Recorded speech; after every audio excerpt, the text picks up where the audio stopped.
بسم الله الرحمن الرحيم وتعاونوا على البر والتقوى لجر أو دروشمدا نخوش خاني نشترگري مهرباني أو ركب رياري دا كوا ببينا هاو پشتیوانو هاو خم لبو کردانی روجاوامان روجاوا و روشهلات کردستان یک پارتیا بریارمان دا دکتور و کارمندکانی نخوشخانه مهربانی کوا کۆمەچی کۆ بکەینەوە لەو ڕۆکەوە دەست پێ دەکەین هەموو دکتۆر و کارمەندەکانی خەستەخانەی مێرەبانی کۆمەک کۆ دەکەینەوە هەر هاوڵ و نەخۆشیش بەشداری بکاتن کراوەیە تاوەکو بەرواری بەڕێکەوتنی ئەو تیمی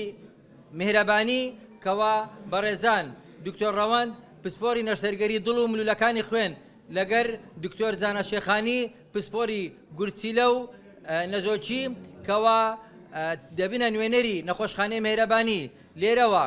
دەرێن برایەکانمان لە پێشەمان ڕۆیشتن کە ڕابطەی مرۆیی یەکەکە لە شیریکە ئەساسیەکانی نەخۆشخانەی مهرەبانی بەڕێزیان چەند ڕۆژەکە نوێنەریان لە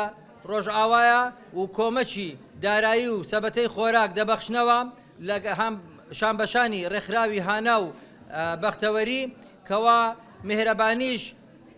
بەردەوام دەبیتن لە بۆ ناردنی تیمی تەندروستی لەگەڵ دەرمانی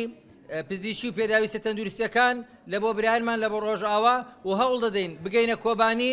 چونکە ئێستا قامشلوو کۆمەکی زۆری پێگەویشتە ئینشاءالله هەمومان بێکەوە کەمەک بتانین ئازاری ئەو خوشک و برانەمان کەم بکەینەوە مهرەبانی کێشی و قیامەتە مهرەبانی دروستکەر و ئەساسی دینداری بووە بەڵام قوتابخانەی کوردایەتیە لەگەڵیشیدا مرۆڤ دۆستی و خزمەت خێرخۆشی ئامانجیتی لە هەموو کاتێکدا لە هەموو ساتێکدا دامەزرێنەرەکانی نەخۆشخانەی مهرەبانی بە خەمخۆری و بەهەست و سۆزێکی کوردایەتی تێکهەڵچەش کرا لەگەر دینداری چونکە ئیسلامەتی و کوردایەتی دوو ڕووی یەک دراوی مهرەبانی بووینە ئەمە شانازی دەکەین بە دینداریمان شانازی دەکەین بە پێغەمبەرمان صلی الله علیه وسلم مهرەبانی دینداریە مهرەبانی کوردایەتیە مهرەبانی مرۆڤ دۆستیە مهرەبانی هیوایە لە هەموو کاتەکاندا خێر تاخیر بوونی نییە خێر خلاص نابی خەسار نابی خراپ نابی خێر تێشی و قیامەتە و ئەوەش بزانن یەکەم هۆکار لە بۆ مردنی خەڵکی لەسەر کوڕەی ئەرزی جەنگ نییە بەڵکو نەخۆشیەکە کە ئەسبابەکەشی ترس و قەلەقی و دڵەڕاوچێ و زیادبوونی کۆرتیزۆنە دەزانن خوای گەورە لە ئاەتێکی قورئانی 274 سوورەتی ئەلبەقەرە کە باز دەکا هۆکاری دابەزینی کۆرتیزۆنی چییە؟ هۆکاری دابەزینی کۆرتیزۆنی خێرکردنە خێرکردن الذين ينفقون أموالهم بالليل والنهار سرا وعلانية خوای گەورە دەرێتن ئەوانەی کە خێری دەکەن بە شەو بە ڕۆژ بە نهێنی و بە ئاشکرا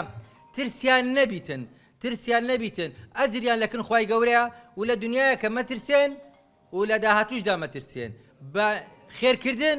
کۆرتیزۆن کەم دەبیتەوە بە کەمبوونەوەی کۆرتیزۆن کەوا کۆرتیزۆن یەکەم هۆکاری لە زانستی تەندروستیدا دەرێت یەکەم هۆکاری مردندا دەنرێتن بەرزبوونەوەی کۆرتیزۆن بەڵام چ کۆرتیزۆنی کەم دەکاتەوە خێرکردنە و خوای گەورە لە بدایەتی سوورەتی ئەلبەقەرەدا دەرێ ئیماندار چێنە ئیماندار ئەوانەیە کە یەکەمیان باوەڕیان بە غەیب هەیە کەوا دەزانین دەچینەوە ئەو دیوی کە غەیب ڕۆژی دواییە کە ئەرکانەکانی ئیمانە بەڵام سێم نقطەی چ دەرێتن خوای گەورە دەرێتن ئەوانەی کە دەبەخشن کەواتە بەخشین نیشانە ئیمانداریە لە دنیایەکەش دەبیتە هۆی دڵخۆشی و ئارامی و لە قیامەتیشدا ئەجر و پاداشمان لای خوای گەورەیە بژی کورد و کوردستان ئەمە لەگەڵ ڕۆژهەڵات و ڕۆژئاوا هەریەکە بەلامانەوە باکوور و باشوور کوردستان یەک وڵاتە